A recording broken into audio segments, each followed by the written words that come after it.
Speaking of changes to the way you're thinking and just looking back, and maybe you understood something one way and now you've evolved from that, I do want to speak about an example. A book called, it was by Gary Taubes, Good Calorie, Bad Calorie, if I'm not mistaken, right? There was a point in time that I believe the type of calorie made a bigger difference than the amount of calorie. If you would have asked me 10 years ago, I would never say calorie deficit. I would say something like less carbs or more vegetables, more fiber, something like that. And I would never really, or even more protein, but I never, or more unsaturated fats, right? I would have talked about the macronutrients before I talked about the calories. And two things came out of that. The science just didn't back that up.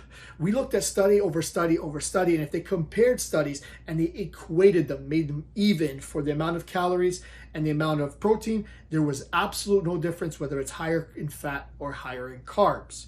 So where does that leave us? To your preference, whatever you prefer. Or if you're someone who's doing a lot of power stuff, lifting, high intensity, then you might want to aim more on the carb side of things. But if you're doing a lot of long distance stuff, maybe you're more in the fat side of stuff, because that's the fuel that your body's going to use a little bit more. Now again, that's splitting hairs, that's getting into the details. That doesn't matter as much. The point is that it's always going to be calories first and then the type of calorie. Now does that mean that an apple is the same as a Krispy Kreme donut? Absolutely not. But one's 100 calories and one's almost 1,000. Come on, let's pay attention to that detail. Now, let's say if you had 100 calories worth of that donut and an apple, they're pretty much the same where it comes to your body composition. Now, would you feel more energy, more awake and stuff if you had the apple compared to the Krispy Kreme?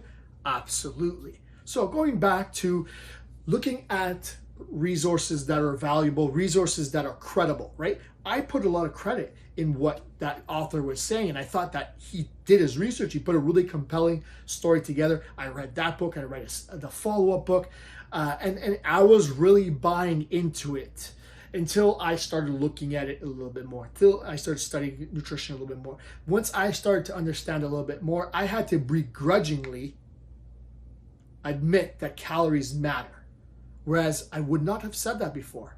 So you're allowed to evolve on your point, your understanding, your what you're suggesting. But more than anything, always got to look at credible resources. When I looked compared to what he found to other people, I found that their resources were more credible. They weren't cherry-picked as well as his was. Did he make some compelling stories and some arguments, and maybe that still influences what I'm suggesting now? Absolutely, it still does, but forever and always, it's going to be calories first before type of calories. And I wouldn't have understood that unless I looked at what I had read at a deeper level and made sure I found the right resources to back it up.